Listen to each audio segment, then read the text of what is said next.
Hi, this is Valerie Hector. Welcome to my Cocoh Bead video course. I'm going to tell you a little bit about the backstory of this structure. It started for me many years ago when I came across this little beaded vase in a shop window, a bead shop window, in the Liwan Plaza area of Guangzhou, which used to be called Canton, as you know, very bustling commercial city. Everybody's busy, everyone's successful. And even back when I was there, I'm trying to think when, maybe 2005, 2006, there were tons of plastic bead shops, okay? It was kind of a plastic bead paradise and a jewelry paradise in the Liwan Plaza neighborhood anyway. So I went in and, you know, the shop owners were not delighted to sell this piece to me because, let's face it was a sample for them. But, you know, I just stayed and chatted and eventually I left with this vase. I also left with an amazing beaded rickshaw, tiny rickshaw, complete with a beaded man rickshaw driver. We'll talk about that in the future. Anyway, I brought this home and I thought, this is so cool. But when I began to make beaded vases in this structure using smaller beads like sterling beads, I couldn't figure out how to use it in my work. It looked too much like a Native American squash blossom element, and I just couldn't figure it out. Eventually, one day I thought, can I make it longer? And that's how the Cocoh was born. Okay, this piece is kind of almost barrel shaped. It has this frilly edge here. I wanted something sleeker, simpler, and more streamlined. So eventually, by varying the number of rows and tapering the rows at the top and the bottom, I invented what we're calling today the Cocoh. So I see the Cocoh structure as kind of a blend of Chinese beading ideas and American beading ideas. Now, when the time came to publish this structure, I decided to name it after a very elegant woman. You know, her name, Coco Chanel. I could see her wearing a pair of these earrings, maybe in pearls or in gold beads, along with the long strands of pearls she liked to wear. So that's why I'm calling it the Cocoh, okay? Now, I want you to know that I'm not offering kits anymore. So if in these videos you hear me refer to kits, I stopped doing them. Why? Because I like making videos a lot more, and they're easier. You know, no print instructions, no beads to pack, and so much easier, more fun, and it allows me to explore the history of beading and beading techniques from a global perspective. All right. Let's see. I also want to tell you that soon, in the near future, that is by probably mid-December of 2023, the Cocoh bead patterns, the print instructions and patterns, will be available for download on my website, valeriehector.com. Just go to the patterns area, scroll down, and find the Cocoh bead patterns. I'll put a link in the show notes though, as soon as they're on my website and ready for you to download. Now, if you like what I'm doing here, please comment or subscribe. Let me know how you like this. Ask questions. I love answering. And I usually answer pretty quickly, like within a day or two, okay? So subscribe. I appreciate it. And I'll see you in the next video. Beads that work best. Now, you just saw in the previous video, I was holding up a sample worked in wooden beads. These are 8mm unpainted raw wood beads. They're great for testing different structures. 6mm wooden beads will work, okay? You can paint them or not, whatever. Okay, wooden beads will work. They have to be round, spherical, I should say. Okay, the more spherical, the better. Fire polish, Czech Fire Polish beads will work. Here is a very large earring, large and luscious earring in a Czech 3mm Fire Polish beads, okay? And even though Czech Fire Polish beads are kind of oval, more oval really than spherical, they still work just fine, okay? Czech druks will work because they're spherical. These are, I can't remember, I think 3mm Czech druks in this brilliant sort of scarlet color. Works great. sterling silver beads. And I don't want to say any kind of metal beads, but metal beads that are more spherical than flat, shaped like a donut will work, okay? Sterling silver, round sterling silver beads will work beautifully for Cocohs. These here are 2mm oxidized sterling, 3mm, 4mm, lots of sizes will work, okay? Now, I want you to know that some seed beads, some Japanese seed beads will work for Cocohs, but a lot of them won't, okay? I want to give Shannon Test a shout out for finding these beads in her bead stash and using them to make this Cocoh. They turned out perfectly. But then unfortunately, she couldn't remember quite, where she got them because she has so many beads and she couldn't remember, the color name or anything. 11Os, they work beautifully. However, after that, Shannon and I both tried a lot of different 11O seed beads, Japanese seed beads, and so many of them would not work. I mean, they would render a Cocoh that's lopsided or weird. I mean, why? Because they're not spherical enough. They're shaped too much like a donut, okay? So you're gonna have to do tests if you wanna use Japanese seed beads, okay? Some will work, some won't work. When they do work, the results are glorious, okay? Look at this, a beautiful, beautiful size for an earring, just perfect, okay? So I want you to know all these things. Above all, test your beads and don't assume that they'll make a perfect Cocoh until you try them, unless of course they're perfectly spherical with large holes, in which case they will. I'll see you in the next video. Now rows 1 to 3 are all the same. Each has 8 rings of 6 beads. Okay, very straightforward. Looks just like a honeycomb, really, once you get going. Row 1 starts with a hexagon stitch ladder. If you've ever made a right angle weave ladder, then you should be able to do this with no problem at all. And the ladder stays flat for the first 7 rings, but when we add the 8th ring, the ladder turns into a tube. The tube is kind of nice because you can put it on your thumb or your forefinger and work it that way, okay? So this is what, this is how row 1 starts. This is how row 1 ends.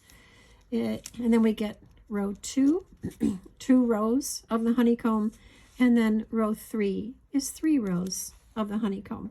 So let's get started. Now, ring 1, like all the other rings, has 6 beads in it. So we're just going to add 6 beads here. In the instructions, I tell you to form a knot between beads 1 and 6, and you can do that if you wish.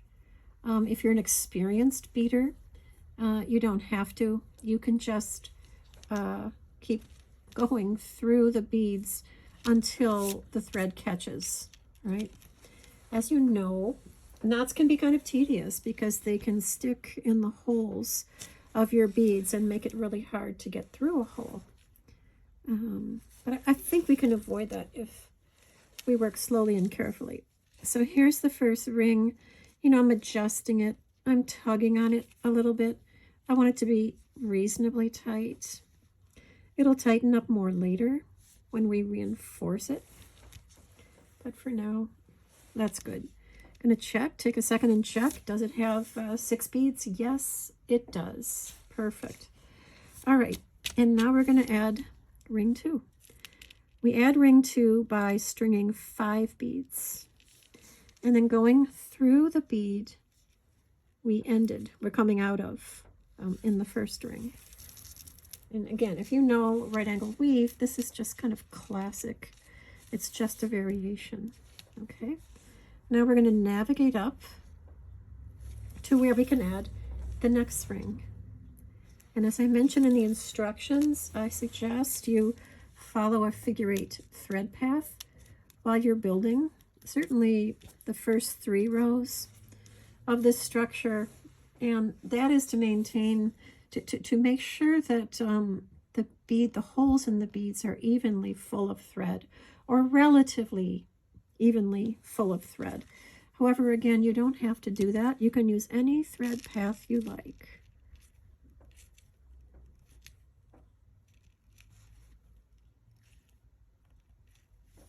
So to form ring 3, we've added another 5 beads, and we'll go down this time.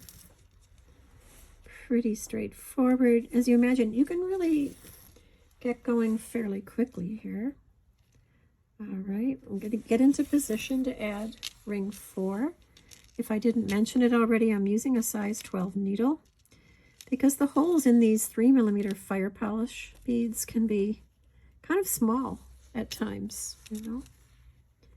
And I'd really like to get through all 3 rows without having to change the thread or the needle. All right, we've got 4 rings of 6 on now. Let's go for the 5th one.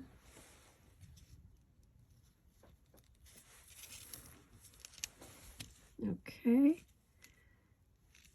The 5th one, for the 5th one, we're going to add 5 beads and go through this bead. Stitch back through, head up to where we can add the next bead, the next ring. All right, we've got 5 rings on. We've strung 5 beads. We'll go through this here. We'll circle around. And as a lot of you probably know, it does seem like hexagon stitch or hexagon weave, whatever you want to call it. The earliest historical evidence of it is in China by the Ming Dynasty. That's 1368 to 1644. We don't know what century the earliest evidence comes from, but you know, if you say it's 16th century, then that means it was being used sometime in the 1500s. Doesn't seem to be used in other parts of the world that I know of that early, but I could be wrong. Okay, now how many rings do we have? 1, 2, 3, 4, 5, 6, 7. Great. This is where we're going to be turning our flat hexagon stitch ladder into a tube. And why am I not calling it hexagon weave? Because it isn't truly a weave. A weave involves a warp and a weft, a warp and weft threads. And this is just one single thread, right? And so it's more, to me, it's more like a stitch than a weave, but that's a fine point. But I can't quite bring myself to call it hexagon weave. All right, so we've added the first 2 beads of the 8th ring, ring number 8, and now we're going to add the next 2.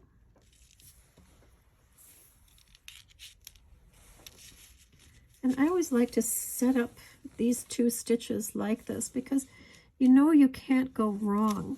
If you work the ladder, sort of pick it up and work it this way, occasionally the ladder will twist and you'll end up stitching it together in such a way that it simply doesn't work, that it's kind of off kilter, off center, twisted, right? So they're completely flat. We know it's going to work. All we have to do now is pull slowly to turn the ladder into a tube, okay? And there it is. It's kind of a floppy tube. I would take a couple minutes and lightly, probably just once per ring, reinforce it, right? Because again, the holes in these 3mm fire polish beads are pretty small, right? But we don't want to, I don't want to work with a squishy tube to begin. But you can. It probably wouldn't hurt things. But I like to build rows 2 and 3 on top of a stable structure because it's just much easier. And you can go a bit faster once you have a stable foundation. So that's what we're making right now. We're reinforcing to create a stable foundation. And see how nice it is to work with this tube on your finger. Okay, we're getting some resistance through some of these beads, so we're going to be careful not to break a bead.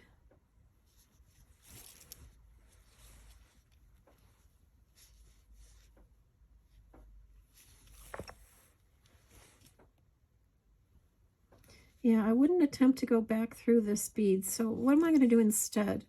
I'm going to circle around the thread that connects this bead with the bead I'm coming out of, and then loop it, and then pull so it's secure. And then I'll go back the direction I was coming from. Okay. Now I'll go through this bead. This loop is especially loose. I guess the knot didn't catch, or I didn't tie it well enough, but we'll soon have that fixed. And yet that's another reason to take a minute to stabilize, to reinforce your tube, your row 1 tube here.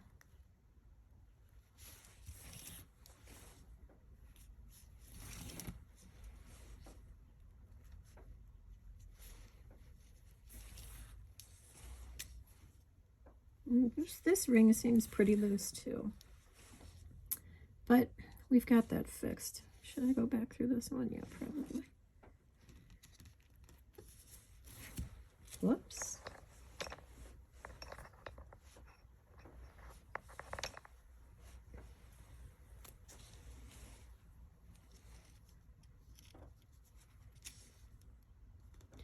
And one good part of having a tail is that you can orient yourself with it. You can remember, excuse me, which way you were going. So when the piece flipped out of my hand a second or two ago, because of the tail, I knew which direction I was going in. So the tail is useful for a while, and then we'll snip it.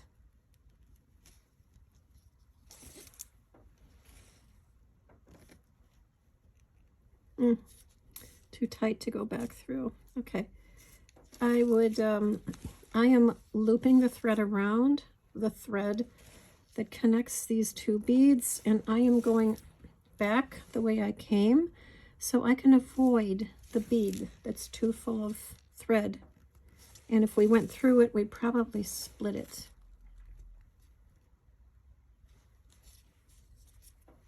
Split the bead, I mean.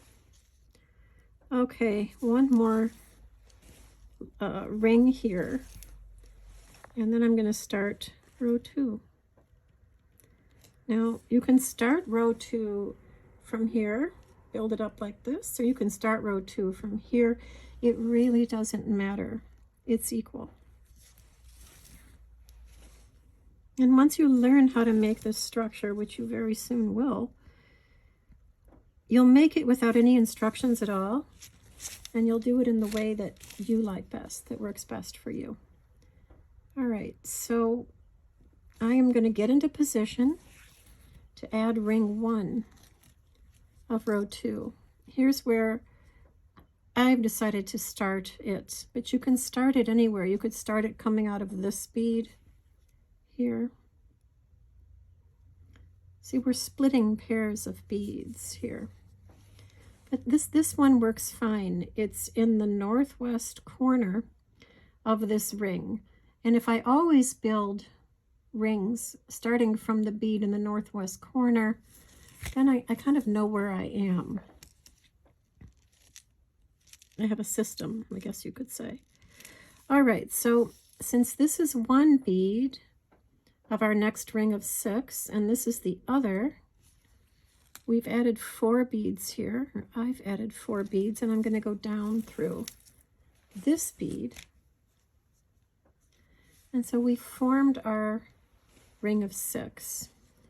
Now you can stitch to the right here, which would be counterclockwise. You can stitch to the left, which would be clockwise. Yeah.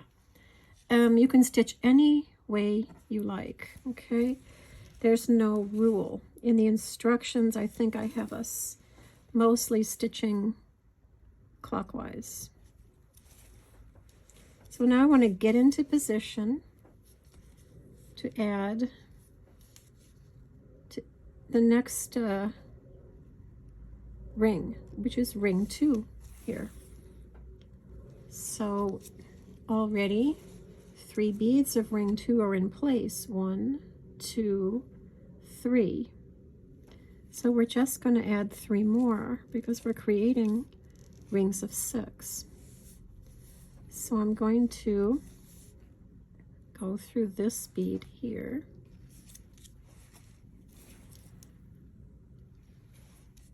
And go through these beads here. Now you could build, there is our beautiful ring 2, ring 1 and ring 2 of row 2. Now there's 2 ways to build ring 3. I could stitch down through the base here and then build up, or I could go up now, which is what I'm going to do since that's what the diagrams show. And this is maintaining a figure 8 thread path going down and up and down and up. So 3 of the beads are in place. So I'm going to add 3 and go around.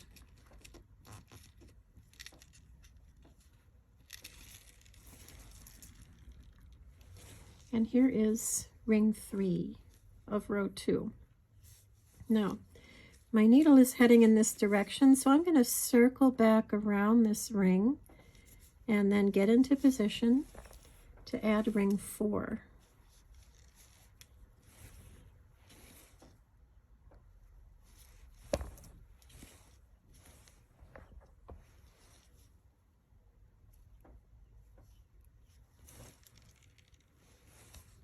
And ring 4 I am going to add from the base here, from the lower portion here. Already 3 beads are in place. 1, 2, 3. So we only need to add 3.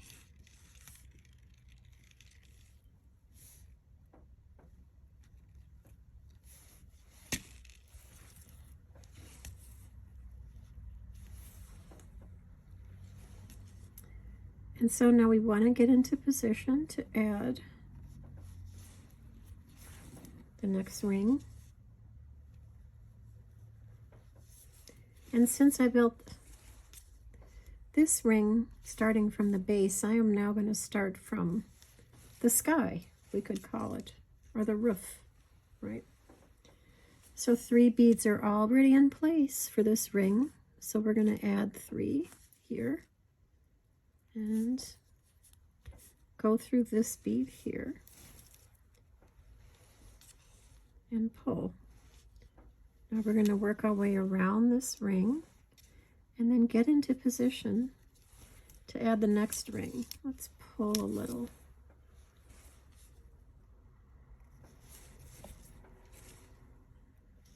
And this one will build from the base since we built the last one from the roof or the sky. There's our handy little tail again. 3 beads are already in place, so now we're going to add 3. And we'll go back through this one.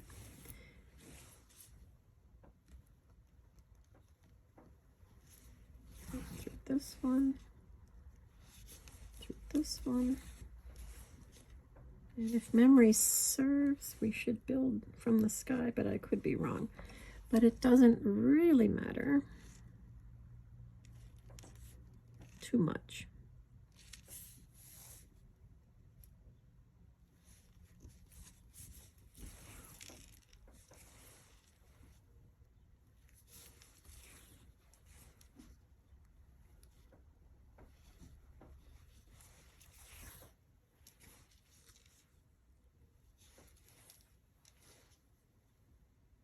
Okay, so now we've added 7 rings to this row, to row 2. Only 1 ring is left to add, okay, and that's ring 8. Now, how many beads are already in place for this ring? Well, 1, 2, 3, 4. 4 are already in place, so therefore we're just going to add 2. We're going to close the ring by going back down here like this, okay? And then we're going to connect up with the base of the ring here. And go through this bead here.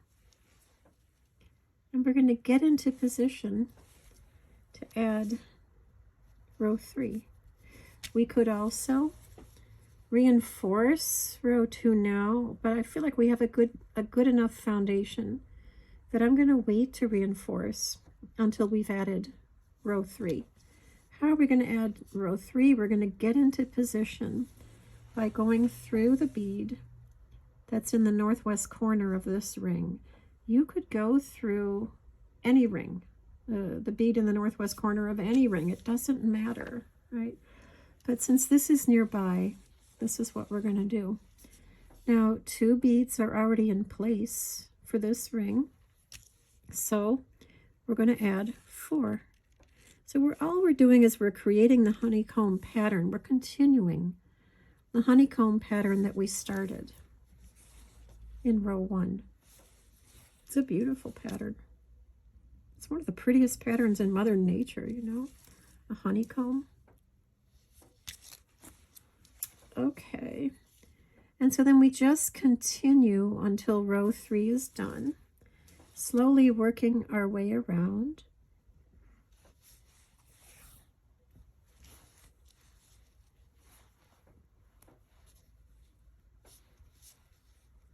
That's I'm just checking 1, 2, 6 beads. Every once in a while, I don't know why, but if I'm doing hexagon stitch, I end up with a ring of 5 beads. So that's why from time to time I'm double checking to make sure that I've truly added the right number of beads. All right, so we'll go down through this one. And here's our ring 2. And we'll go over. And we'll add this one from the roof or the sky, okay?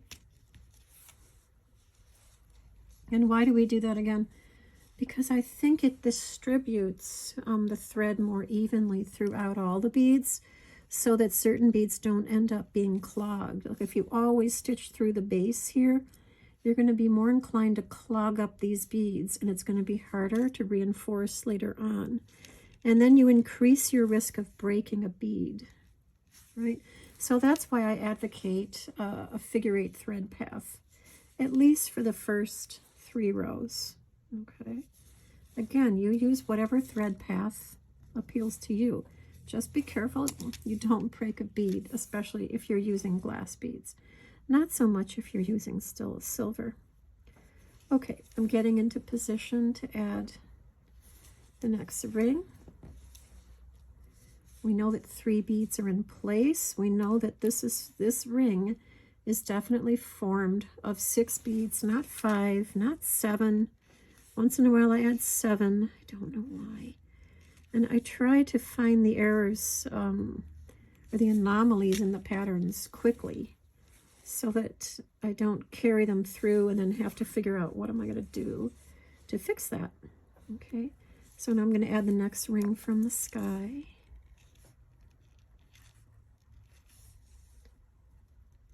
Okay, go like this. Something interesting the thread has caught. Okay. Pull tightly. And we're going to get into position to add the next ring.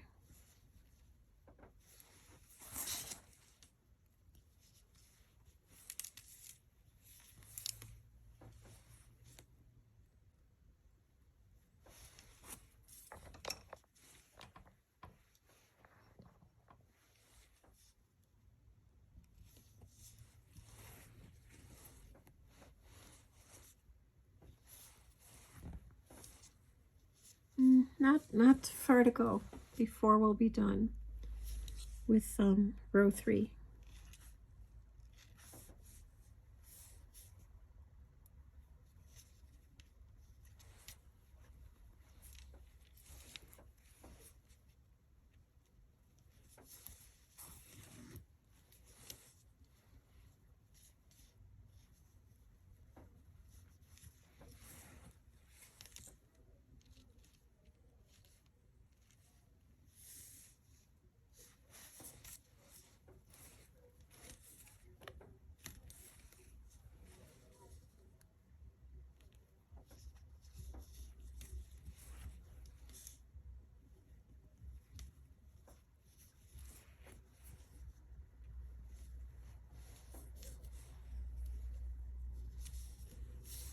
Okay, so we've added 7 rings in row 3, and we want to close up ring number 8. We know that 4 beads are in place. 1, 2, 3, 4. And so we're going to close it up by adding 2 beads.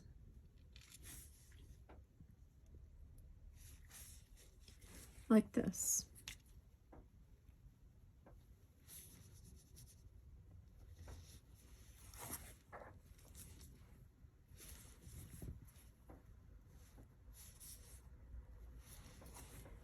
Okay. Now, at this point, I probably would snip off the tail since it served us well, and we can let it go. Now, I still have about, I'm going to say 6 or 8 inches of, probably 6 inches of working thread left here. And I want to begin to reinforce these 3 rows. My strategy is to reinforce the middle row the most.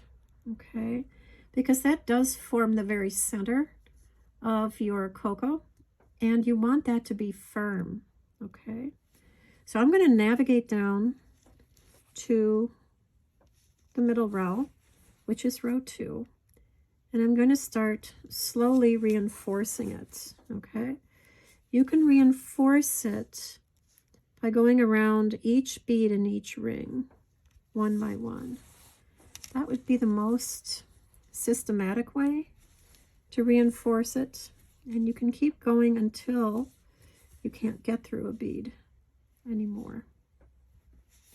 So I would definitely reinforce row 2 first, and I'd get it good and reinforced.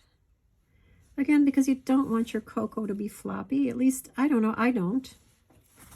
Maybe you don't mind a floppy cocoa. But I like a structure that's well built and that gives me the sense it's going to last a while, you know? That it's not going to fall apart in a big windstorm. Okay, I don't think I can get through this bead. Yeah, I'm not going to risk it. What am I going to do? I'm going to loop around the thread between the problem bead and the bead I just came out of. And I'm going to see if I can go back through the bead I just came out of, which I can. All right, then I'm just going to proceed. Okay. After each stitch, I'm pulling fairly tightly.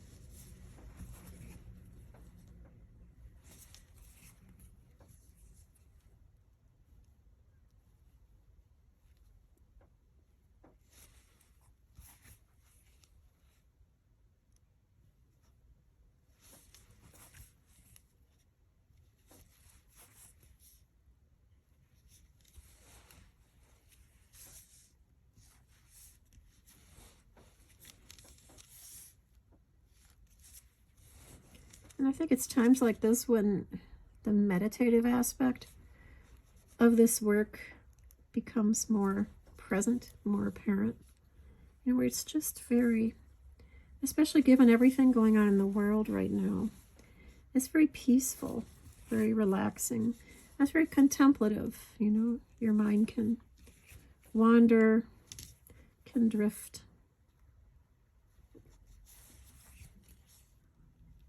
If you like to watch TV, you can watch TV. This is not a real demanding process, reinforcing.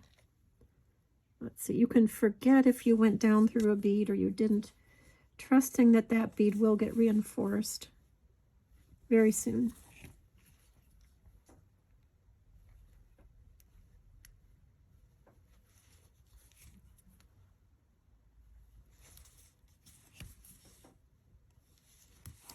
I'm using red thread here, as you probably noticed.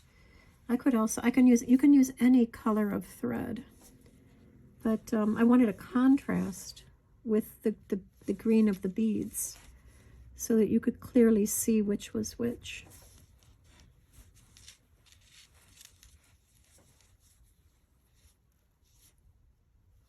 Also, it's just fun to have 2 bright colors right next to each other.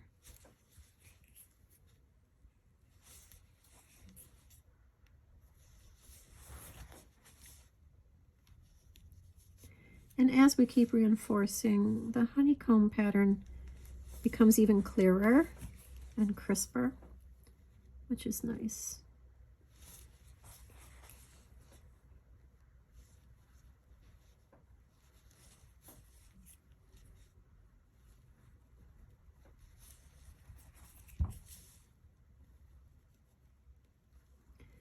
All right, this bead might not be cooperating. Yeah, I'm not going to risk it. Instead, I'm going to go up through, I'm going to try to go up through this bead here, if it will let me. And if it won't, well, we'll have to think of something else. Yeah, okay. And I'm going to work the thread in until I can tie it off and it will be secure. I can snip it and it will be secure, or zap it, whichever. And while I'm doing this, I'm also reinforcing a little more. There we go. Okay. At this point, I would snip the thread. Now I'm going to leave you to go ahead and reinforce this row here, row 1, and row 2 a little more if it needs it, and row 3. Because after we start adding additional rows, it can get very hard to reinforce these 3 rows. It might still be possible, but you're either going to break your needle or you're going to break a bead. So now I think is the time to reinforce these fairly well. But you have to leave room in these perimeter beads here because, of course, they're going to form the base or the foundation for your next rows, okay? And the same with these here. There's got to be room in these beads. They can't be all full of thread. There has to be room so we can create the other part of the structure, okay? So reinforce rows 1 and 3 fairly well, but you've got to leave room in these beads, okay? So that's it for rows 1 to 3.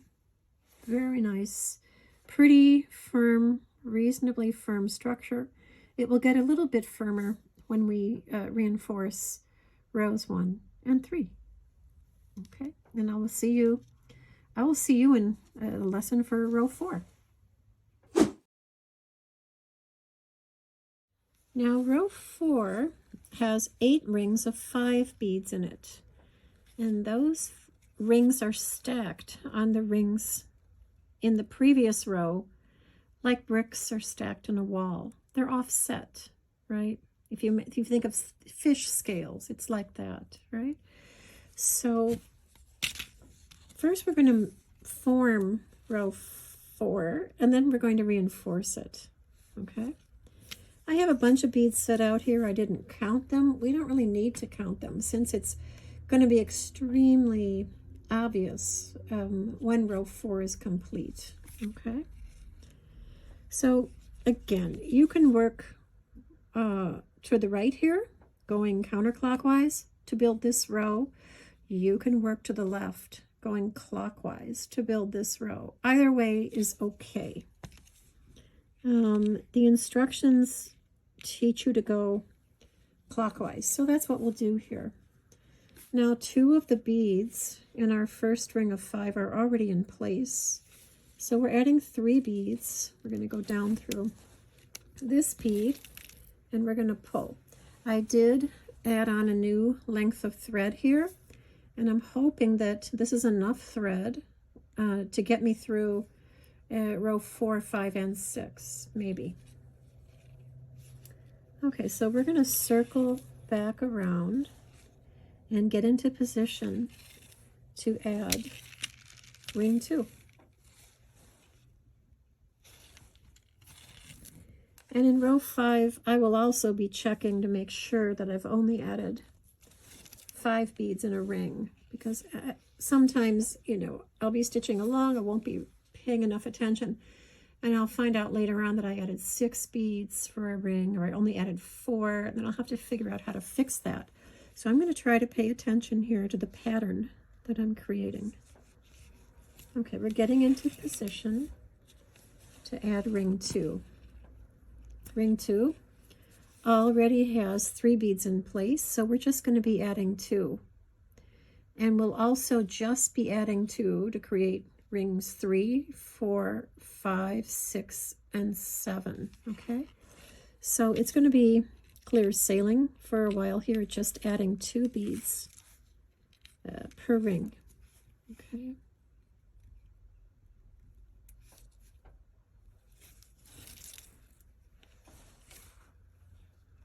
Okay, I can see that that's a ring of 5 beads. That's looking good.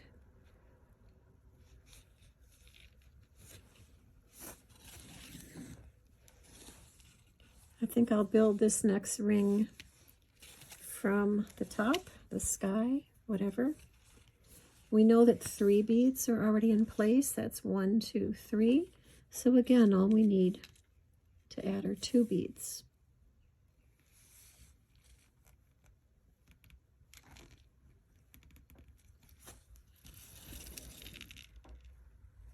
Okay. Yep, that's 5 beads. It's looking good.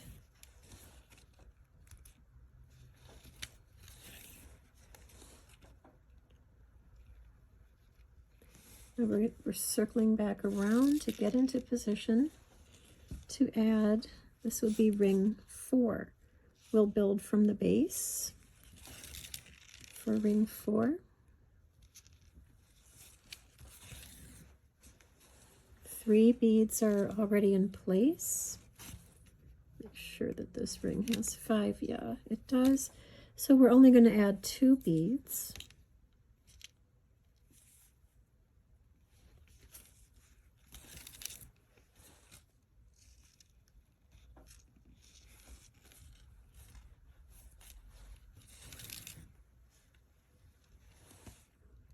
Okay, we seem to have, I seem to have caught the thread here. That's easily fixed. It's so nice to spot, you know, errors and glitches just immediately after you make them. Okay, I guess I'll build this one from the sky. Adding 2 beads here to create the next ring.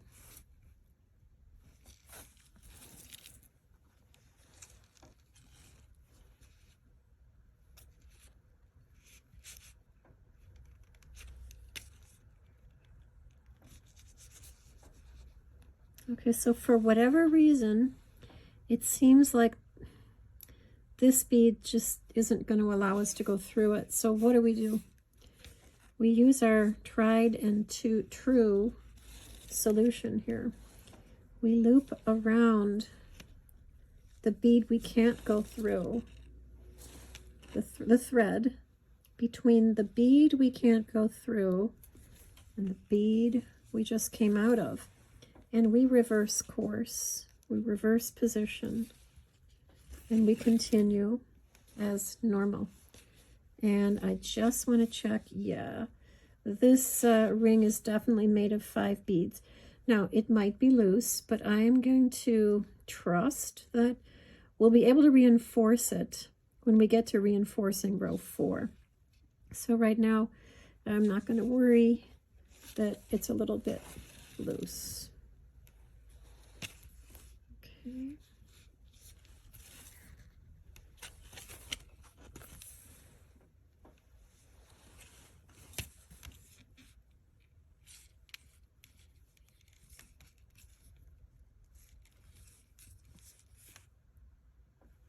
Yeah, that ring is definitely loose, but we'll get back to it.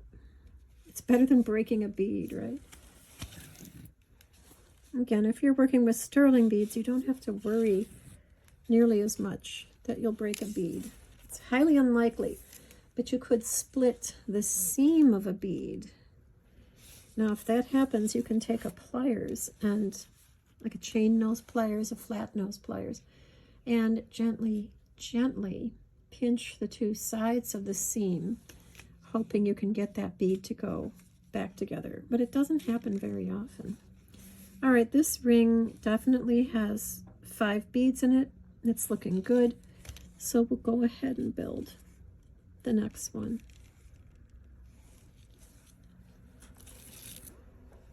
All right, looking good.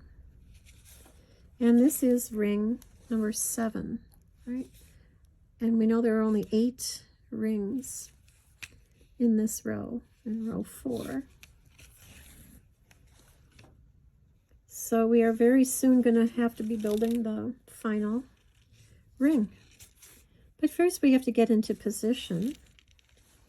We have to create a foundation or a base for this ring. And this is how we do it here. Okay. Now can you see that 4 of the beads for this ring are already in place? That's 1, 2, 3, 4. So all we need to add is 1 bead, and we'll be done creating row 4. Okay, perfect.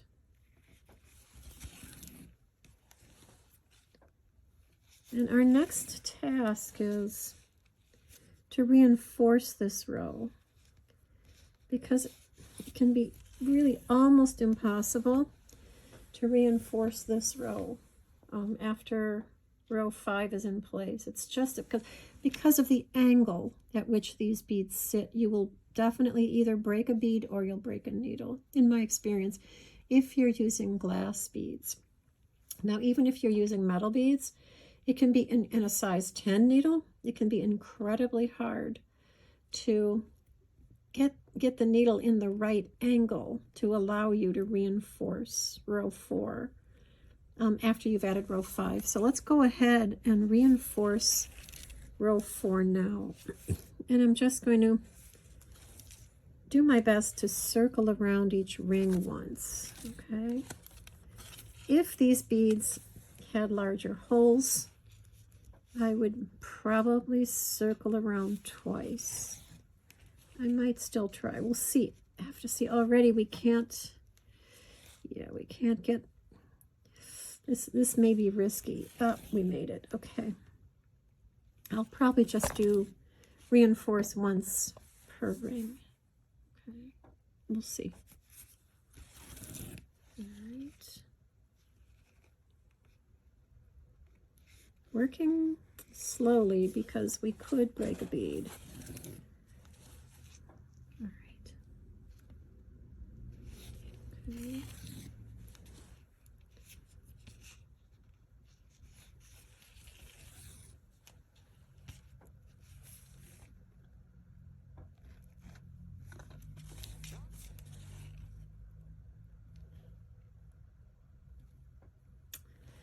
Yeah, there's no way we're going to get through that bead without breaking it. So we are looping around the thread that connects the difficult bead with the bead we just came out of. And we're just making a little knot there. And then we're going back through the bead we just came out of, right? And we keep on working as per usual.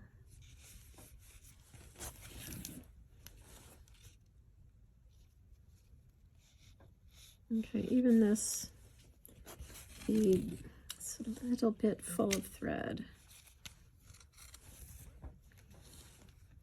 So we know that if we try to go through that bead again, it might give us trouble. You know, even this bead here, yeah, I'm not gonna attempt it. I think it'll break. So we loop around the problem bead, the thread between the problem bead and the bead we just came out of, and then we head back through the bead we just came out of, hoping we can get through this bead here. Okay, I'd say we're almost halfway done reinforcing. Okay, this bead too is not going to allow us to go through it. Okay, So we have options. We could go down, we could try to go down into this bead, but I don't think that's going to work either. I think the bead we just came out of is kind of full of thread. So here's what I'm going to do.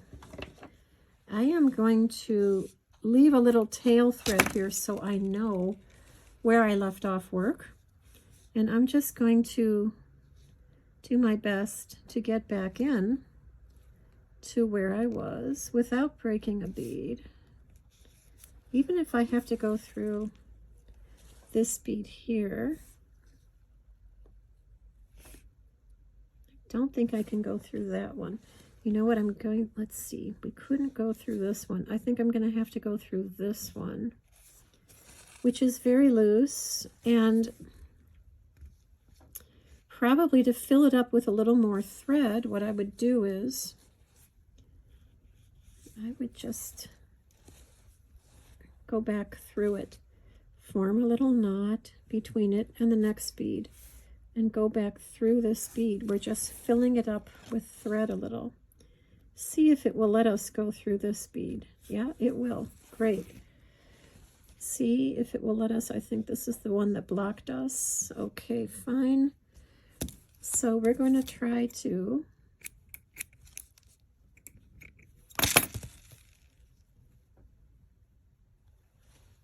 we're probably just going to loop around this thread, or you could even go through this thread and then go back up. So I think what I want to teach you is that whatever works, you can do it to create a firm, well-made structure. You're going to encounter little roadblocks and little difficulties, and you want to go on being as patient as you can, knowing everybody encounters these same roadblocks and difficulties. Okay, so I think by trying to solve this problem, I've actually created a new roadblock, unintentionally. So I'm going to try again. I'm skipping over the problem area, and even this bead is a little bit recalcitrant. I am continuing to stitch as if nothing happens. Nothing has gone wrong, right? Even though it has. We know that we're going to clean up our thread stubs later. Okay, and something else went wrong. Well, it happens. We know that this will become, it'll go from being an ugly duckling to being a beautiful swan when we're done. Because we'll trim all the ugly thread stubs and the tails. In fact, you know, I think I'll snip some of them now. Now, I'm going to do a test here. I'm going to say, okay, I can go back through this bead, but can I go through this? Can I go through this bead? And if I do get through this bead, then what? Can I get through this bead? I don't think so. Can I get through this bead? Not really. Okay, so here's what I'm going to do to tighten up this ring. I'm going to go through that bead and this bead, knowing I can't go any further. And then I'm going to loop my thread around the thread between the bead I can't get through, the problem bead, and the bead I just came out of. So I'm navigating back through the bead I just came out of. Why am I doing that? To fill it up with thread so that to create a firm structure in the end. Okay. So this is how you just keep going. It definitely gets more challenging as your bead holes get more full of thread, but it's also gets more inspiring too, because you're getting closer to finishing this half of the structure, more than half actually. So just regard this as a journey, you know, as a challenge. It's not completely predictable, but it's very doable. Just going to have to be a little bit extra resourceful if you're using glass beads. Even sterling beads can be difficult at times. At least they don't break. Okay, so this bead, I don't know. It seems to be resisting even a size 12 needle. All right, we'll give it a try. Hoping we don't break it. All right, making a lot of good progress here. Down through this. Through this. Not sure we can get through this. Oh, we can, that's fine. Won't get through that. So what do? We circle around the thread between the impassable bead, the problem bead, and the bead we just came out of. And then we navigate back through the bead we just came out of. Okay? Can't go forward. Can we go down? Can go down. Okay. All right. Let's see what happens next. Oh, this one seems still a little bit loose. You know, it's good that we ended up back here. We're now in between row 2 and row 3. We're just seeing where we can go. We'd like to go back up here. But this gives you a further tool. You know that if you can't get through any of these beads up here, you can circle down through some of the beads in row 3 and row 2 and try to go back to row 4. So as I said, whatever will work is what you do. Okay. Well, we're pretty tight. I'm reasonably satisfied. I think I would probably snip the thread here. I really would like to see this ring, definitely this ring, possibly this ring, a little bit more full of thread. So in whatever way I can, whatever bead will allow me to go through it, I'm going to go through it. And so I just want to tighten this ring and maybe this ring to the extent possible.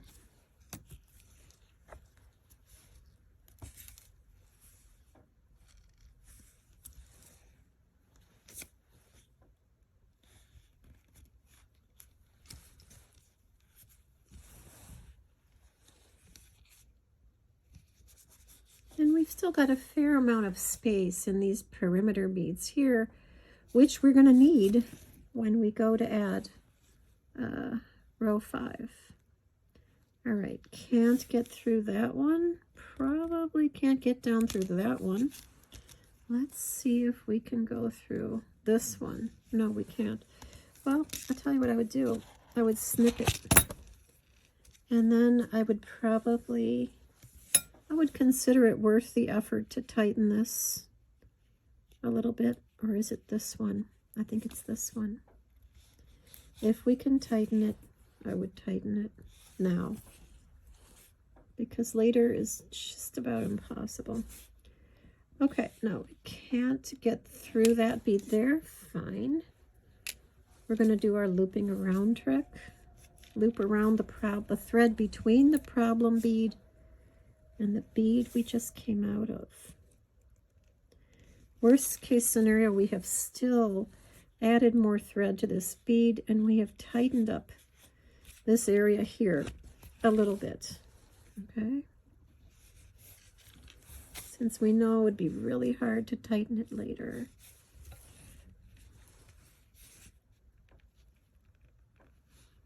Yeah, too risky to try and go through that one. Too risky to go through that one. Yep, could get back through this one, so let's loop around.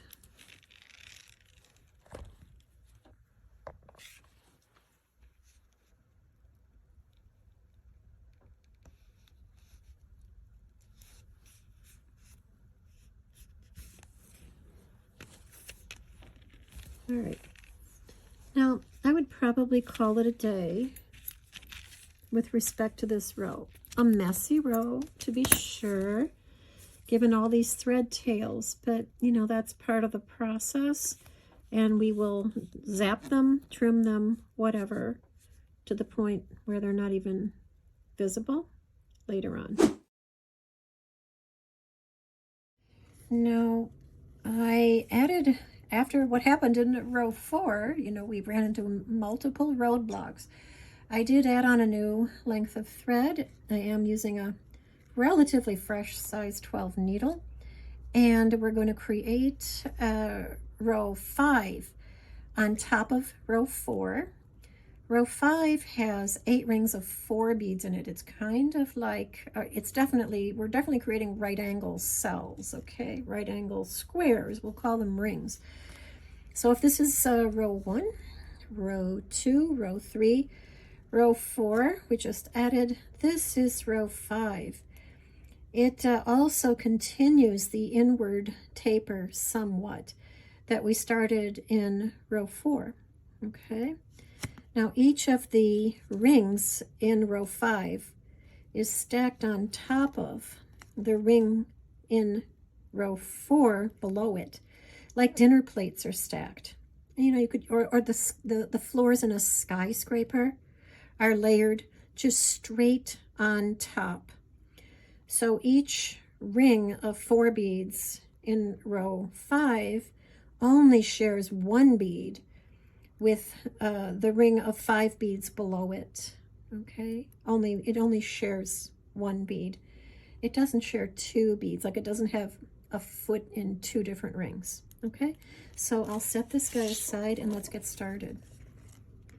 Again, I didn't count out my beads. I didn't say, count out exactly 16 beads, because we'll know when we've come to the end.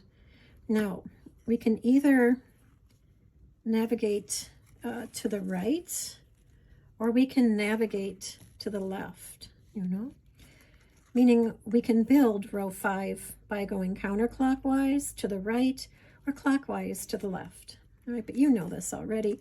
Here we are. We start our first ring by coming out of the bead that's at the very north or the very top of this ring of 5 beads in row 4. We could come to the right, we could come to the left, we're coming out to the right. So far there's only 1 bead in this new ring, and that's this bead. So it needs 3 more beads to create a ring of 5, right? And then we go back through the very same bead, okay? Then we pull, and we never want to cross from this bead to the bead that's directly to the right or to the left of it. You can, but not at this step. You can later on when you're reinforcing. What that does is it creates kind of a strange kink in this area here, or it can create a strange kink. So we're only going to stitch from a bead, from 1 bead to the bead that's touching it next door, okay? So we're not going to stitch from this bead to this bead. There's too much of a gap there. All right, so because I want to keep working counterclockwise, I will stitch to the left, or clockwise. I'm working clockwise, excuse me. I'll go through this bead. We're getting in position to add the second ring. So this is ring 1 of row 5. Already 2 beads are in place for the next ring. So we only have to add 2 and go down through this one here. If it will let us, if we can access it, which we can. All right, there we go.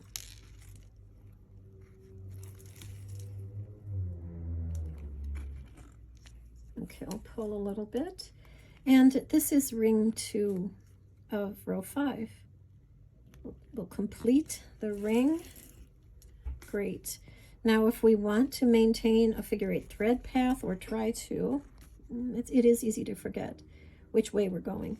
We would go north from this bead, or go in a northward direction, And since 2 beads are already in place, we know that we're going to add 2. And we're going to go back through this one.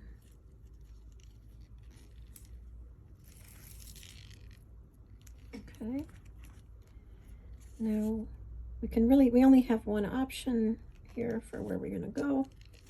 We're going to go up, and then we're going to go to the left, which is clockwise. And then go back down. And again, if I were using sterling silver beads, I would reinforce this ring and this ring and this ring right after I add each ring. But since I know that these fire polish beads have very small holes, I'm not going to do any reinforcing right now. I may do some tightening by tugging on this top bead here. I may see if I can get my ring a bit tighter. Not sure that really worked. What you can do is separate the threads here.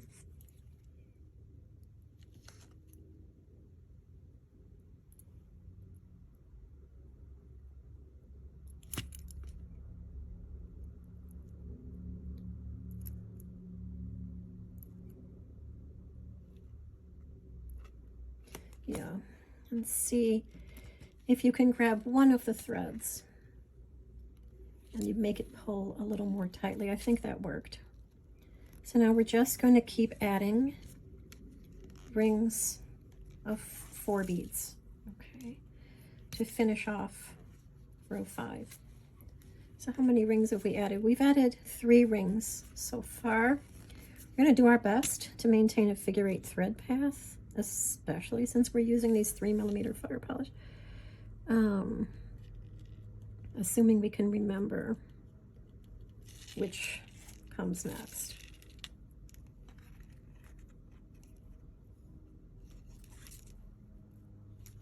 Okay. So that's ring 4. Now we're going to navigate leftward. I'm trying to hold this structure so that you can always have a good view of what we're doing. Okay, now, because I'm trying to maintain a figure 8 thread path, I'm going to go up, head north through this bead, add 2 beads,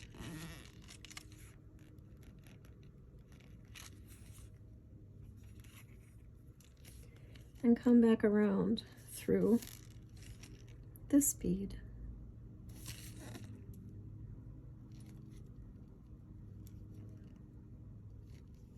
There we go. Okay. Now I need to navigate again to the left or clockwise to add the next ring. If you've done cubic right angle weave, you know this will be easy for you. If you've done flat right angle weave, this should also be easy for you. Okay. Can't remember whether I've said yet in this course that the earliest evidence of a work of art or anything, any artifact that's been found so far that I know of that's worked in what looks like right angle weave was made, probably almost certainly made in China during the Ming Dynasty. And the dates of the Ming Dynasty are 1368 to 1644. So that's pretty early. And I would guess that right angle weave was used earlier than that even. In China, maybe elsewhere. And then the evidence hasn't survived. Because unless a piece of beadwork is stitched with metal thread, you know, that doesn't corrode, like silver thread or gold thread, if it's stitched with an organic fiber thread, it's going to disintegrate over the centuries. It's going to fall apart, right? No matter how well a piece is cared for, doesn't matter. If the threads are organic, they're going to disintegrate, or they're going to decay so much that they just collapse, okay? So how did this piece survive? I can't remember, to be honest, whether it's made using organic fiber threads, because of course that was before synthetic threads were available, or if it was made using metal threads. I can't remember. Why it survives is it was extremely well cared for. It was donated to a temple, a Japanese temple. Was it Horyuji or Todaishi? I can't remember. And well cared for, probably rarely used. Somewhere I've published this piece. If you want to know about it, send me an email. Okay, now, as you can see, we're in this wonderful position of having to finish off ring 8, and ring 8 connects ring 1 with ring 7. Already 3 beads are in place, 1, 2, 3. All we have to add is 1. So we'll get in position to add that 1 bead.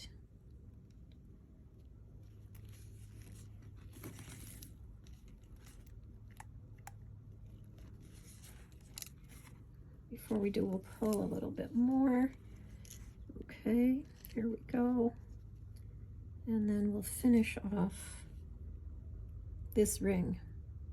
And then I'm going to reinforce row 5, hoping that we encounter more roadblocks so that you can see different solutions for dealing with them.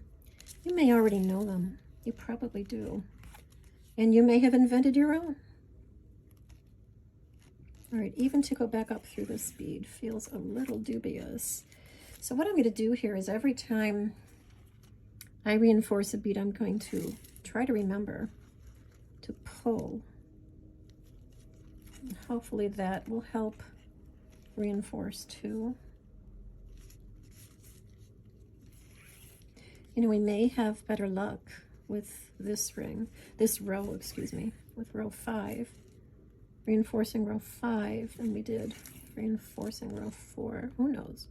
But I want you to see what to do when things go wrong with these structures. These principles apply to many structures, not just this one.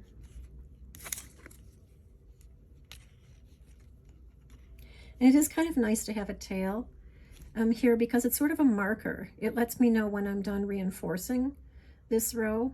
When I've circled around all the way. So a tail, that's why I haven't snipped it off. It can be helpful.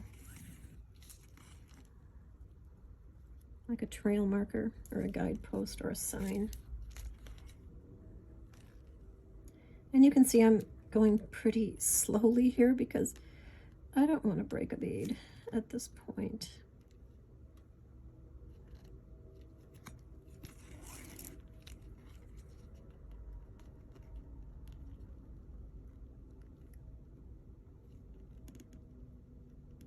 Or there's no way we're going to get through this bead. Can't go through this one. It's just not a good idea. We'd be skipping a gap and we'd be creating more trouble for ourselves because then we'd have to circle around this way or circle around that way. So what I'm going to suggest trying here is the wraparound trick. I'm not going to make a knot. Why? Because the knot will pull into the bead and block the bead hole. I'm just going to pull it around and hope that it will work and go back through the bead that I was just coming out of. All right, feels a little dubious here. Yeah, I don't think we can do it. I think it's risky with these fire polish beads.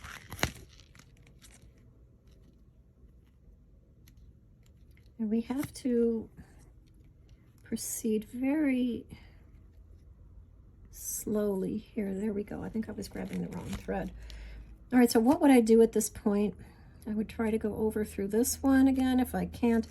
And I can't go, oh, look, I can go through, well. All right, this is a case where I'm going to make an exception here and go directly across, leaving a thread trace here, but I'm not going to pull it too tightly because it will kink the structure here, which is not what we want at all. So I'm not going to pull it tightly. Now let's see if we can go back through this one. And this one. I think we found out we can't go down through that one.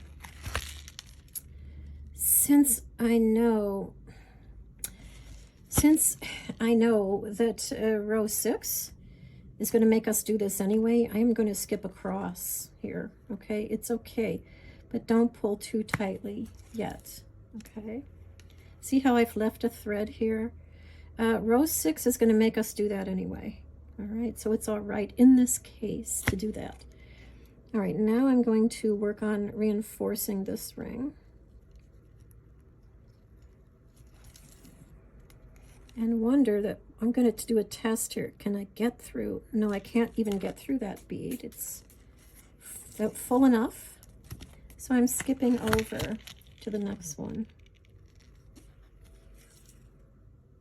Not pulling too tightly here because I don't want to kink this, create a kink in the structure.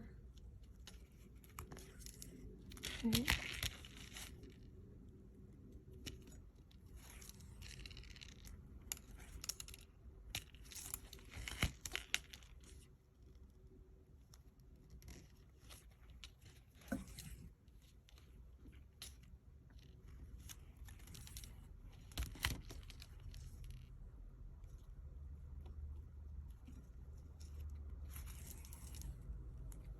Now, can I go back this way? No, it's dangerous. I wouldn't.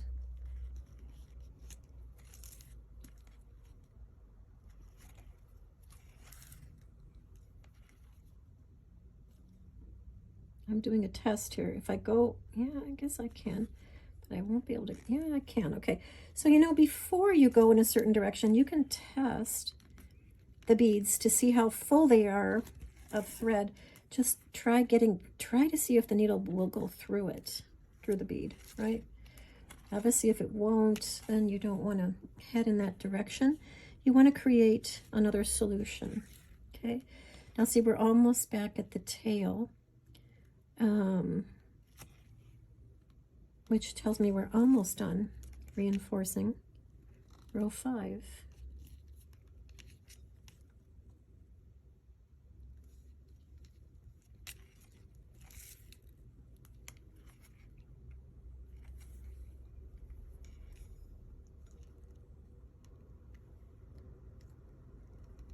No, I can't get through that bead. Okay, let's see. Can I go? Yeah, this one definitely really needs reinforcing. It's a bit of wax there. I'll go up through this one.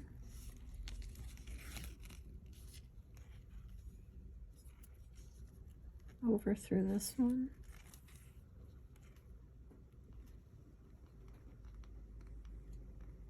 Can't go down through that one. Okay. All right, is this looking good? Yes, it is looking pretty good. We're in position to add row 6. I think the diagrams teach us to go the other way. So let me try to position us to go the other way. If my holes were not so full of thread, I would do a more proper approach here, but yeah, I think that's how the diagrams show us too.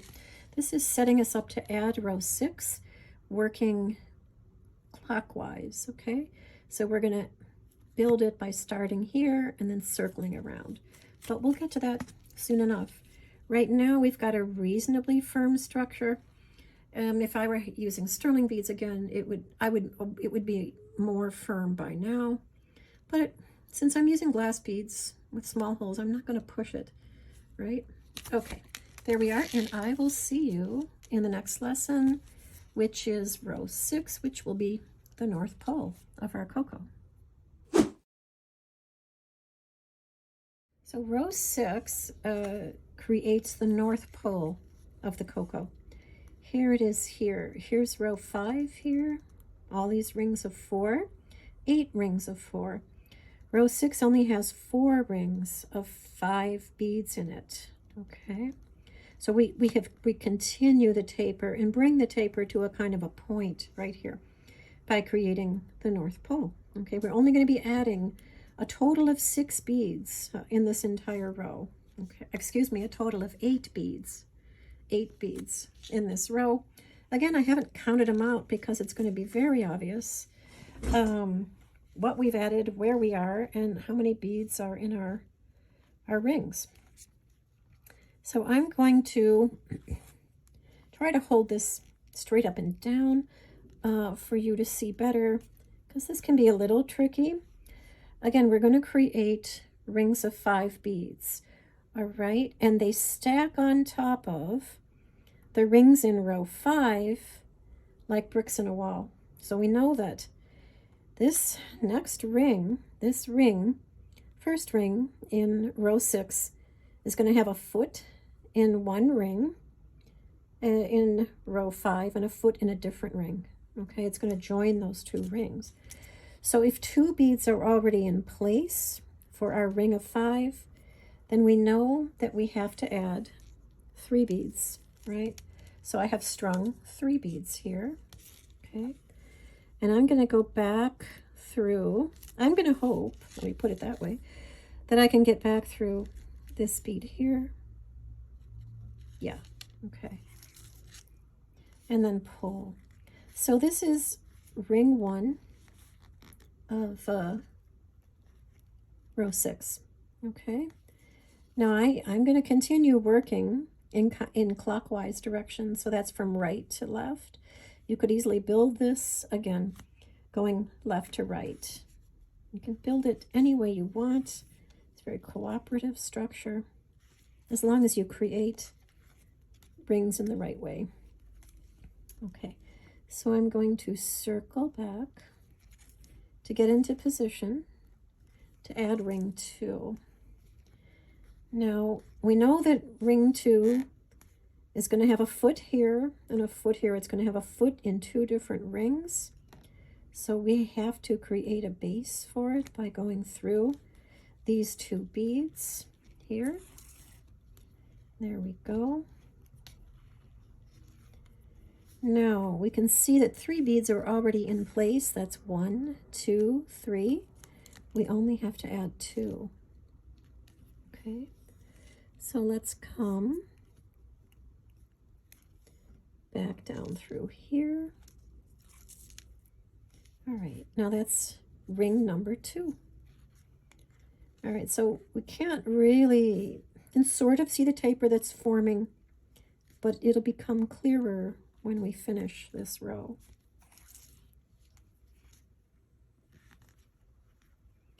And now if we want to maintain a figure 8 thread path, we'll work from south to north, knowing that 3 beads in the next ring are already in place. That's 1, 2, 3. So we only need to add 2. Okay.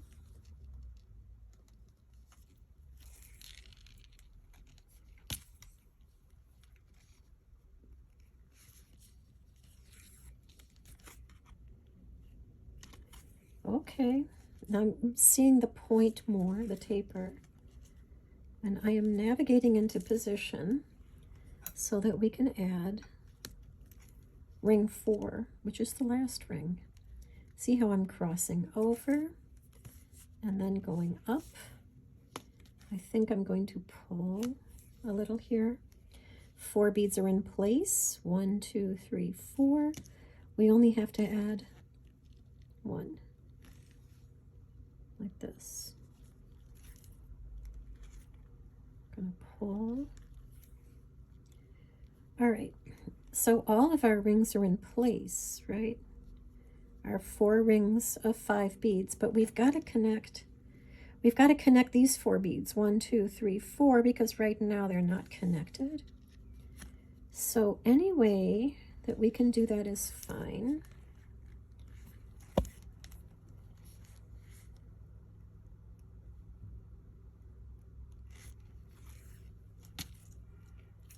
It really is just a matter of stitching around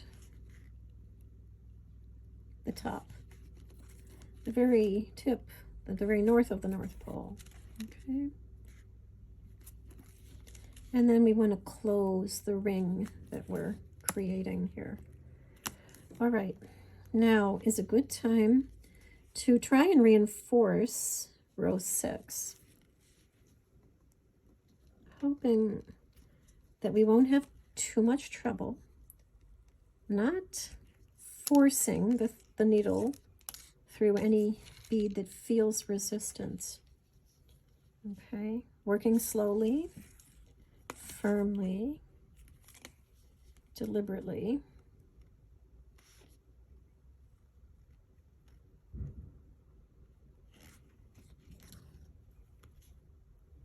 Less slowly, firmly, and deliberately if you're working with sterling beads or metal beads in general. All right, now I'm going to navigate across so that I can get into position to reinforce the next ring.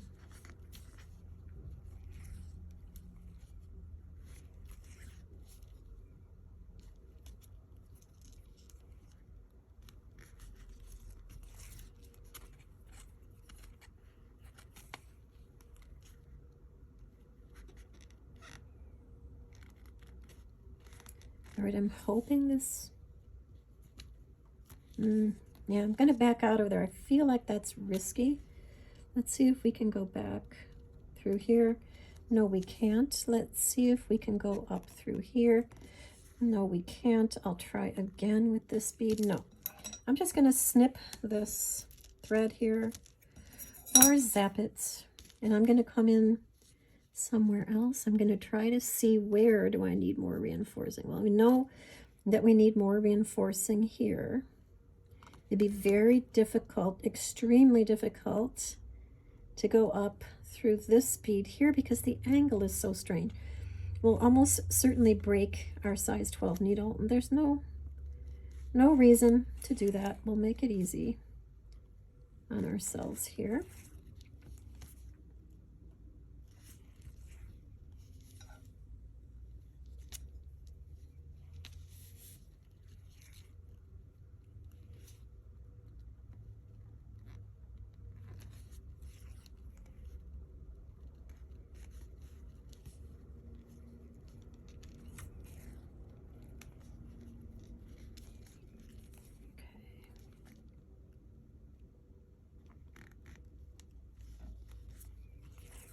I always breathe a sigh of relief when we get through a difficult bead.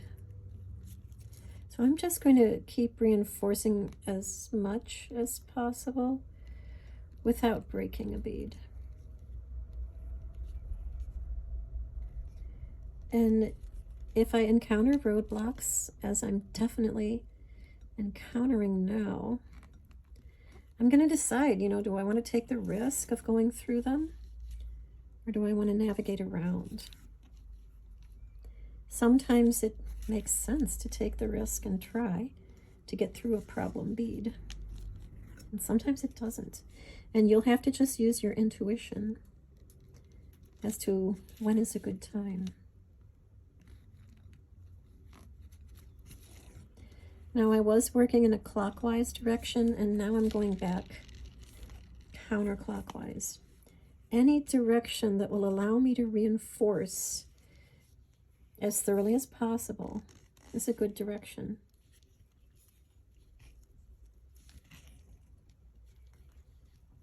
Okay, we're definitely getting firmer, and I don't think we can go through that bead. We can't go through this bead. It would be really foolish to go down through this bead because either the needle will break or the bead will break. So at this point, I'm going to say that, I'm going to snip the thread here. I'm going to say that rows 1 to 6 are in place. Here, do some thread snipping. See, we have most of the structure is already made,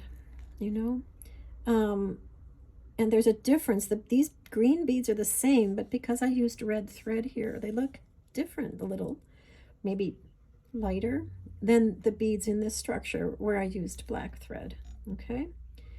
And now what we're going to do is turn our structures over, and we're going to bead from row 1, adding rows 7, 8, and 9, okay? So we'll get to that in the next step.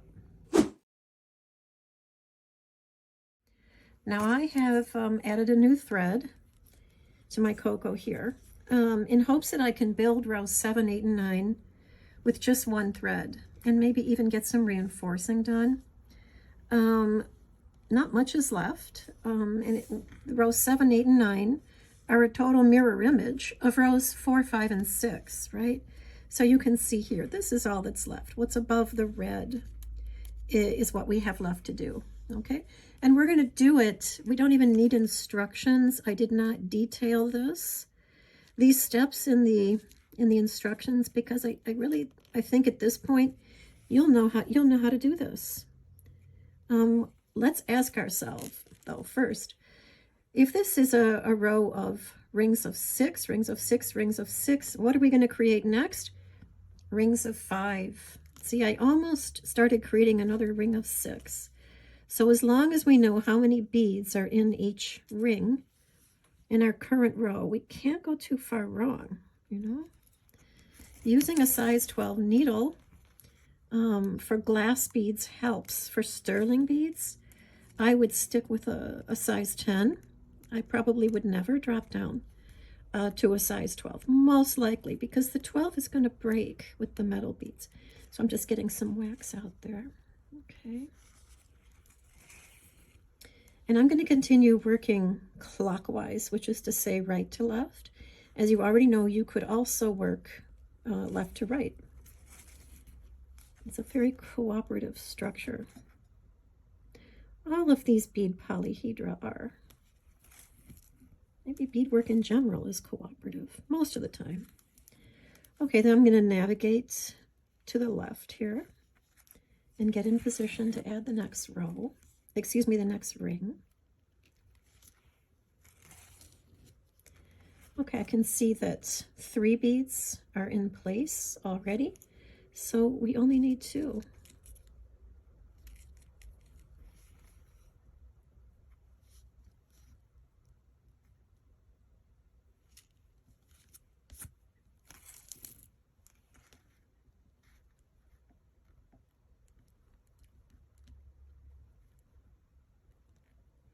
We'll definitely encounter some beads with holes that are relatively too full of thread.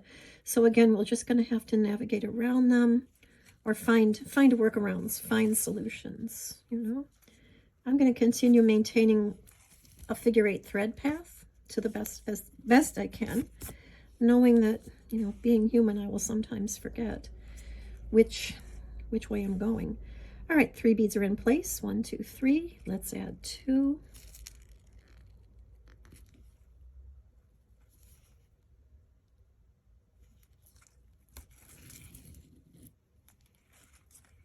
Okay, we're looking good. We'll close this ring, and then we'll navigate back to the left.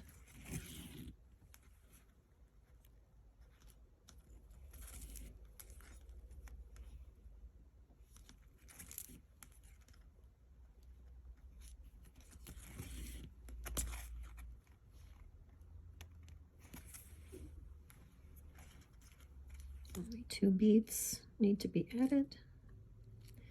And I hope you see, I know you already see that there's so much potential to vary this structure. There's so many ways in which you could come up with a new variation that's probably never been done, not even in China, right?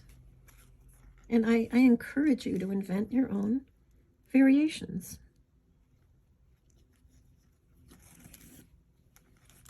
Actually, I know that you will, because you're very creative. Just to be taking a course like this, you're creative. To be a beadworker, you're already creative. And whatever else you do in life, you're creative.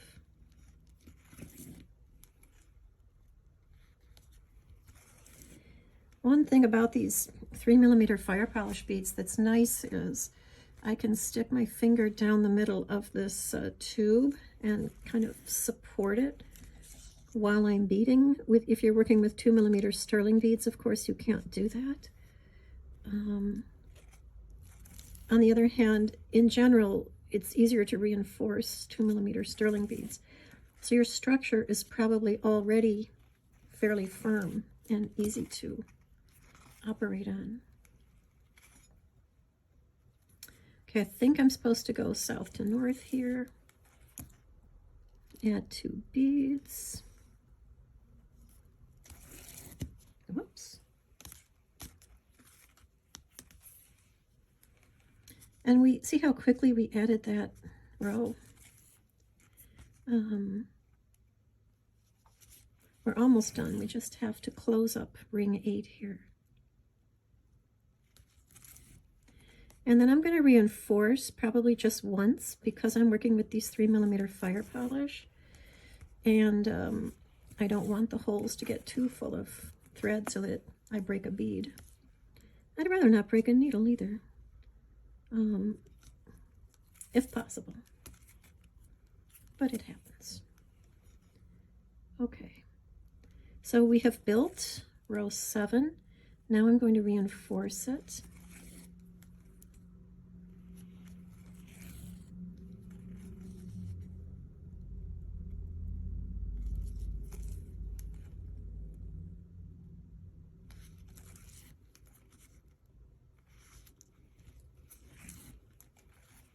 And I'm going to tug, I'm going to pull a little to try and bring the ring really tightly closed.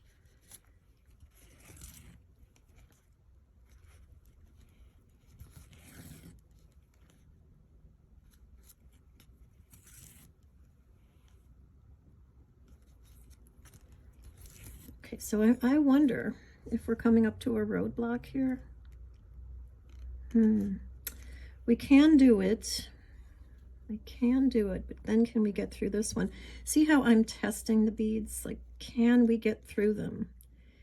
Is it worth the risk of breaking a bead or breaking the needle? In this case, I think we're okay.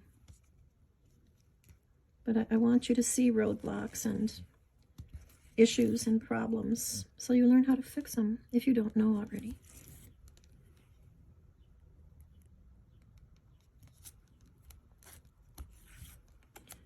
Okay, I think I'll pull here.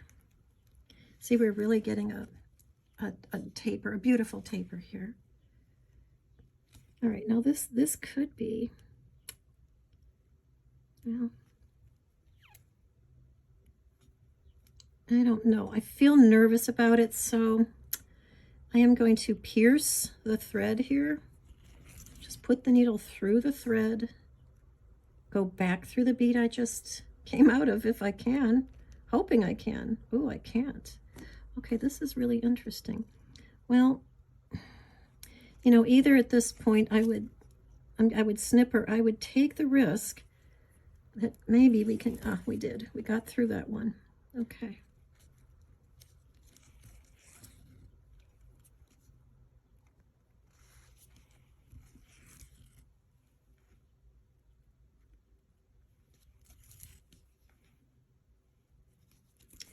You know, I welcome your input on this course. You know, what could be improved, you know, what you found easy, what you found kind of challenging. I'd like to know. So just email me. Oh, I hope we can get up here. I just don't know. Anyway, email me anytime with suggestions, and just in the subject line of your email, just put Cocoh course or whichever course. And I generally answer pretty quickly because I want to hear your feedback.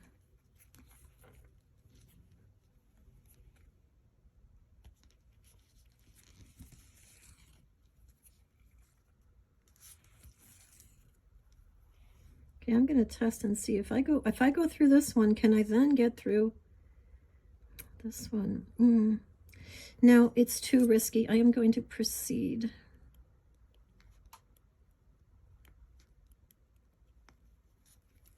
To the next ring here.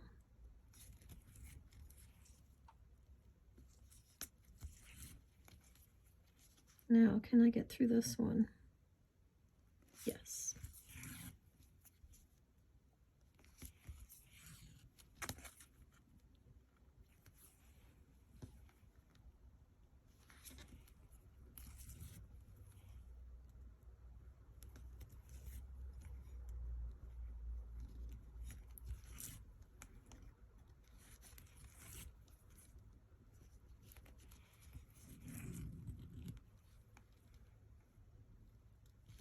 I'd really like to go through this one, but if I do, can I then go through this one? Okay, can I then go through this one? Dubious. I'm worried about this one. I don't think I'm going to risk it. I'm going to proceed with the next ring.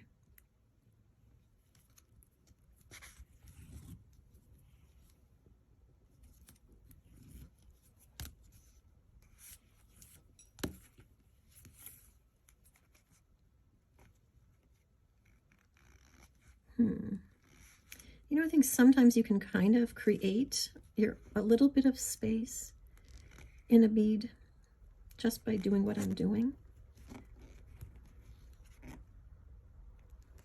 I guess what we're doing is compacting the threads that are inside the bead.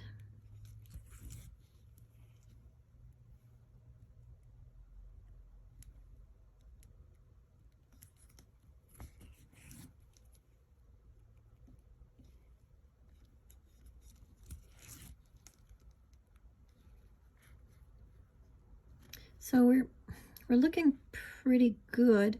I can see that row 7 is pretty well reinforced. If I were working with sterling beads, it would be totally reinforced because I wouldn't be running the risk of breaking beads. Like this one, if I go through this one right now, it's going to break. So I'm going to snip the thread, snip this tail thread. I'm going to switch needles here, I think. I'm going to add a little wax. Okay, and let's proceed with row 8. Now we know that row 8 has 8 rings of 4 beads, okay? Doesn't really matter where we put the needle in. Ooh, these beads they're pretty full. It doesn't matter if we work left to right or right to left, but I'm going to work as we worked when we were building row 5 from right to left. Okay, now we know that this next row, row 8, stacks on top of this row, row 7, like dinner plates are stacked, okay? So if we're creating rings of 4, 1 bead is in place, then we need to add 3.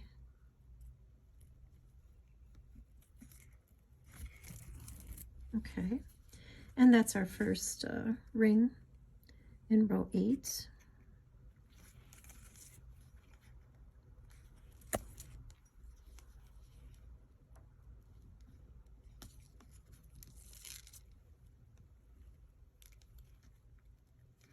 And now I'm skipping across to the next, to get into position to build the next ring. But you know that. All right, we only need to add 2 beads.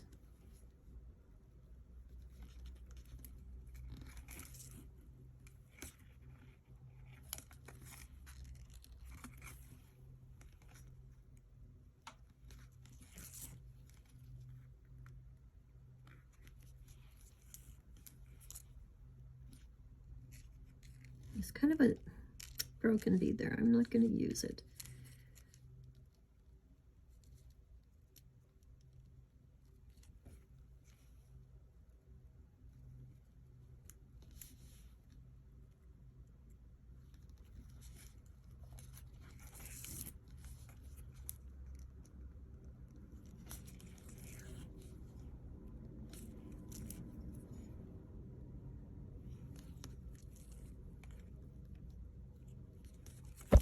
Oops.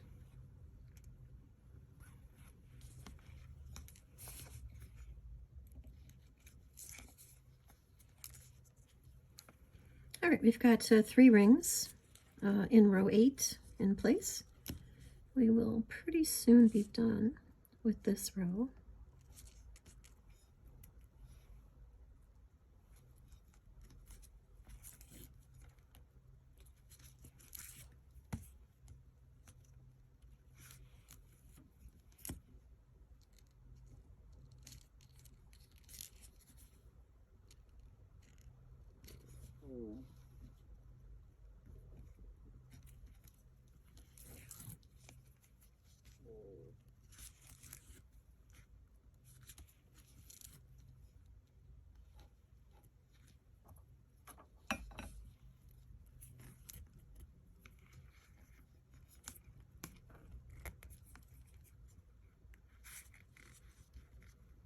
Okay, 4 rings. No, we've got 5 rings in place already.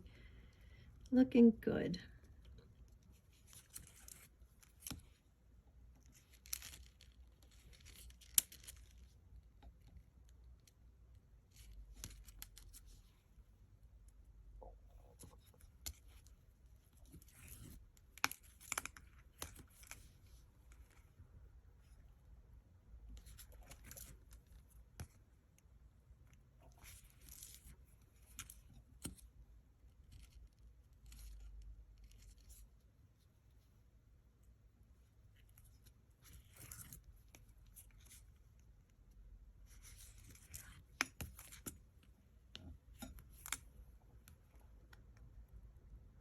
Okay, 7 rings are in place, and we are going to finish up the 8th ring, do some reinforcing,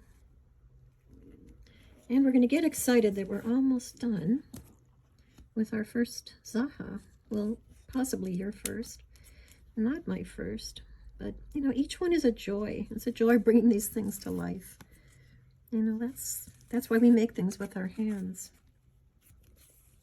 to watch things come to life. Okay, now I'm going to start reinforcing. Being very careful not to break a bead at this point.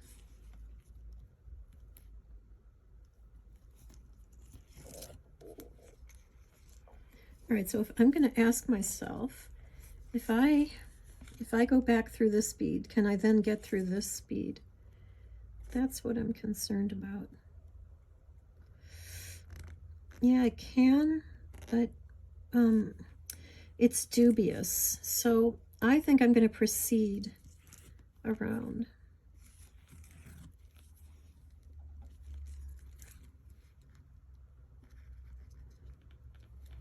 Even this bead, I have to say, I wonder, I think we can do it, yeah.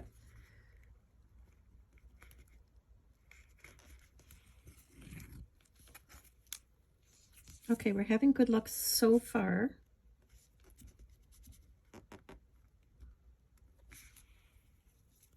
And going slowly is a large part of it, I think. Not being in a rush, but letting it become a meditative kind of activity. Well, that bead's definitely too full, so I'm going to move on to the next one.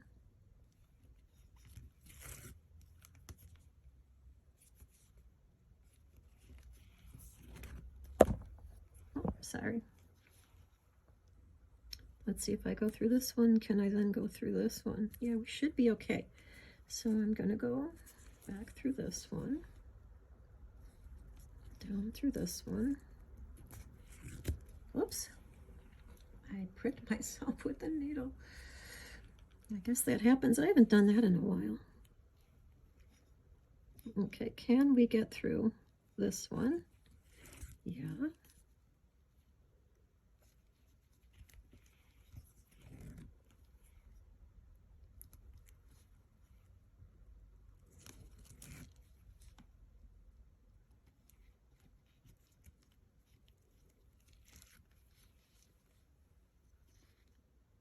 See, this one I can sort of start going through it, but I think it'll break if I keep going, so I'm moving on.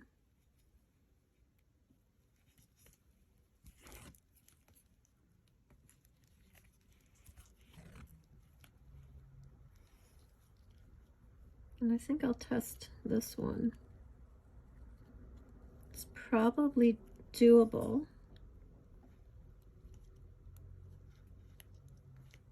I'm going to try, hoping that luck will stay with me, because this area feels really weak here. It also looks weak.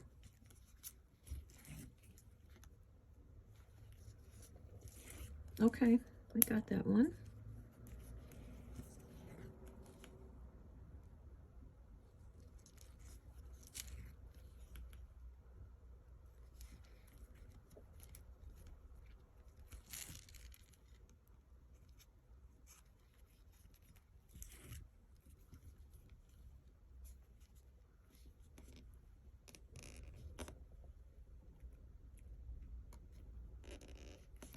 Okay, this could be a little risky. No, we made it.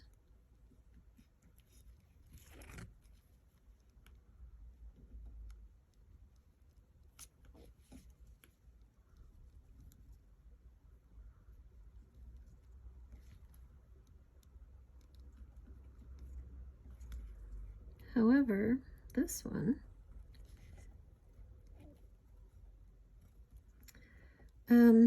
I just think it's dubious. I'm not going to attempt it. Instead, I am going to,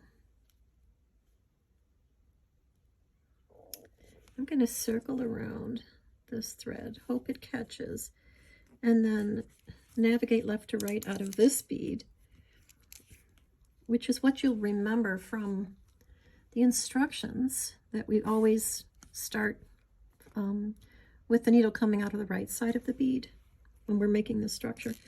It's not a rule at all. It's just something we're practicing so that we have a system in place. Now, row 9 consists of 4 rings, each having 5 beads.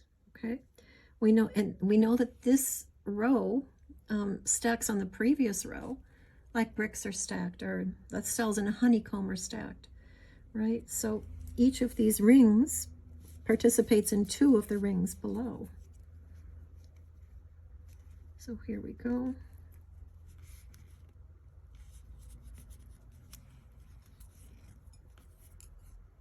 Okay, there's our first ring of the South Pole here.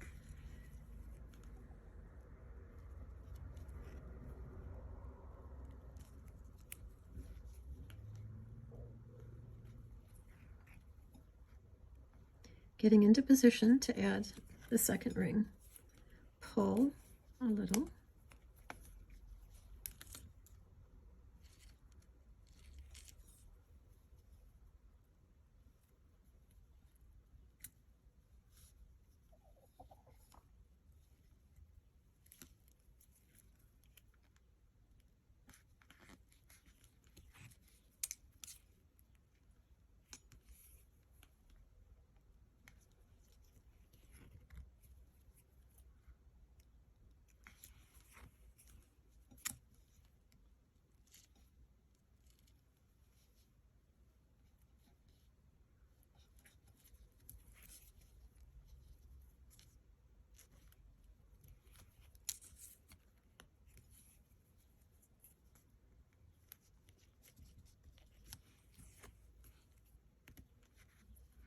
Okay, we got 3 of our 4 rings in place, and we're just going to close up the next one, and then we're going to talk about strategies for reinforcing.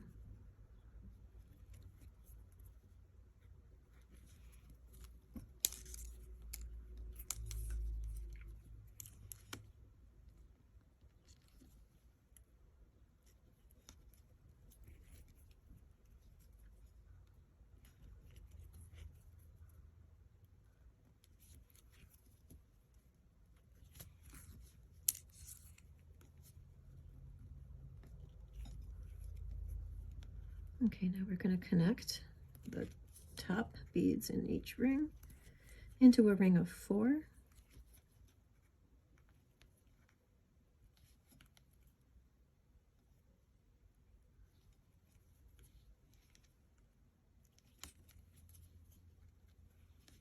I feel like I really want to tighten this ring. It's too loose.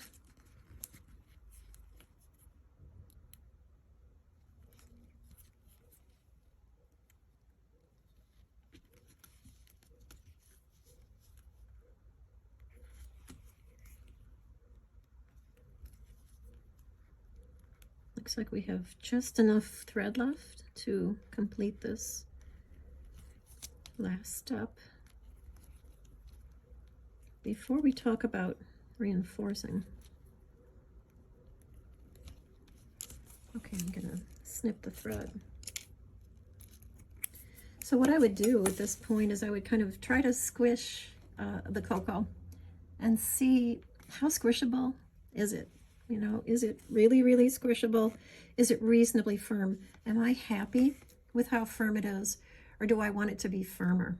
If so, I would look, first I would look and I would see, is there any room in the holes of these beads in the equator in rows 1 to 3?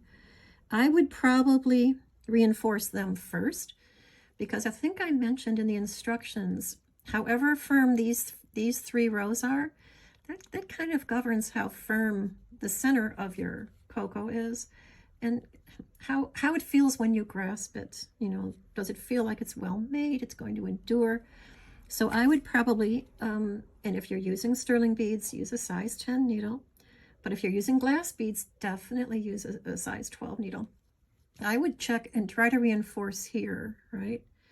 I would test, as you saw me doing earlier, test various beads. You know, can I get through them? At what level of risk can I get through them? This one's a yes, okay? The one right next door to it is a yes. It's a risky yes. Excuse me. We could probably do it, you know, we can get through that one. And I would just keep testing to see what percentage of these beads can we really get through. And do we want to take it on? Is it worth the effort?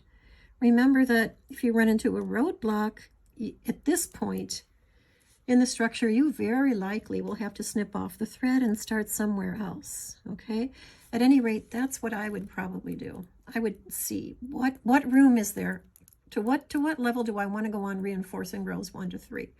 And then after that, to be honest with you, I would pretty much leave rows 4 and 5 alone. I might test them a little, but with every test you make, now at this point, you do run the risk of breaking a bead.